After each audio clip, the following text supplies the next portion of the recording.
Hi, my name is Naila Gillis. I'm a student in Georgia Tech's Physics 2212 this fall 2015, and I'd like to present you with a public lecture review. So the lecture I'm going to be reviewing is From Urination to Georgia Tech's first IG Nobel Prize. It is an event sponsored by the School of Physics at Georgia Tech as part of their Inquiring Minds public lecture series. It's free and open to the public and was held on October 19, 2015 at the Wayne Clough Undergraduate Learning Commons here at Georgia Tech at 7 p.m. So what is the IG Prize? The IG Prize honors achievements that make people laugh and then think. The prize was created to combat a fundamental socio-economic issue, American science education lagging far behind a plethora of other nations. So, how can we improve American science education at a minimal cost? One resolution is to make it funny. This encompasses the concept of science humor, an activity that anyone can participate in, making science fun. By making science fun, we can make it funny and get more Americans excited about learning. This public lecture focuses on a very interesting topic. Do you ever want to know how long does an elephant urinate? How quickly does a dog shake? How many eyelashes does a camel have? Asking questions is not only fun, but it can also lead to unexpected scientific discoveries. In this talk, Georgia Tech's David Hugh discussed his journey with wacky science and how it led him from being peed on while changing a diaper to this year's IG Nobel Prize. Let's talk about Professor David Hugh. Professor David Hugh is an associate professor here at the Georgia Institute of Technology, focusing mainly on fluid mechanics. He teaches out of the George W. Woodruff School of Mechanical Engineering and is formerly educated at the Massachusetts Institute of Technology, MIT, earning a Bachelor of Science in Mechanical Engineering in 2001, as well as a doctoral degree in mathematics in 2005. He currently does research in fluid mechanics here at Georgia Tech in a wide variety of areas including fluid dynamics, solid mechanics, biomechanics, and locomotion. Let's move forward with the main idea of this lecture. For the experiment, he wanted to test how does urination duration change with animal size. There were two main focuses: how can duration be measured and how can volume be measured. Here we see from a variety of different animals the different techniques that were used to measure both duration and volume. What were the findings? Findings were that the duration is nearly a constant 20 plus or minus 10 seconds, as can be seen by the graph here, demonstrating a relationship amongst all of the animals tested in this experiment.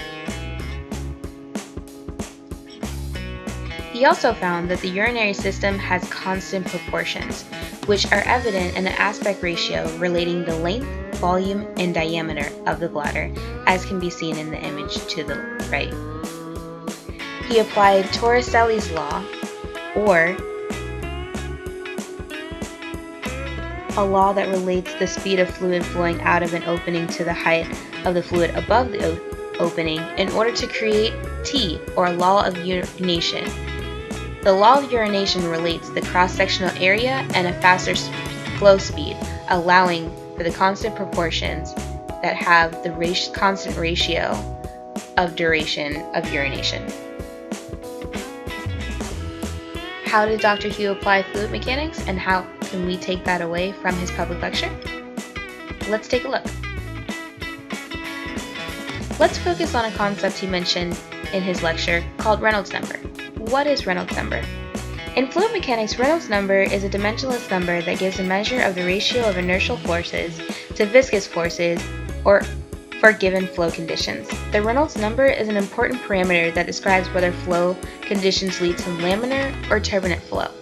Here we can see Reynolds number depends on density, velocity, diameter, and viscosity. Reynolds number essentially describes how a fluid will flow. There are two types of flow. Let's take a look.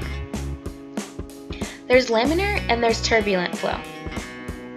Turbulent flow, a type of fluid flow in which a fluid undergoes irregular functions, including mixing, is contrast to laminar flow, in which the fluid moves in smooth paths or layers. In turbulent flow, the speed of the fluid at a point is continuously undergoing changes in both magnitude and direction. Dr. Hugh was able to use turbulent and laminar flow as well as Reynolds number to make his approximations and develop a law of urination, T. This is also a popular course at Georgia Tech, studied by most engineers. So, what can we conclude? What about something we already know? Practical application of fluid mechanics. We can apply volume, pressure, flow, Torricelli's law, and Reynolds number. What is something we didn't know? We didn't know that the urinary system is a scalable hydraulic system that is applicable to all things, including water towers, water backpacks, toilets, and dispensing coolers.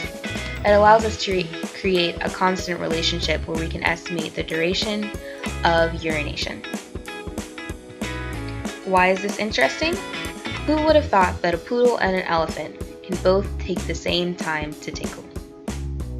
After all, David Hugh said, "It's better to be wrong than to be boring." What an interesting lecture. Would you like to check the lecture out? Go ahead and check it out with the link in the comments box below. And here are some of the additional resources I used to create this PowerPoint. Thanks for watching.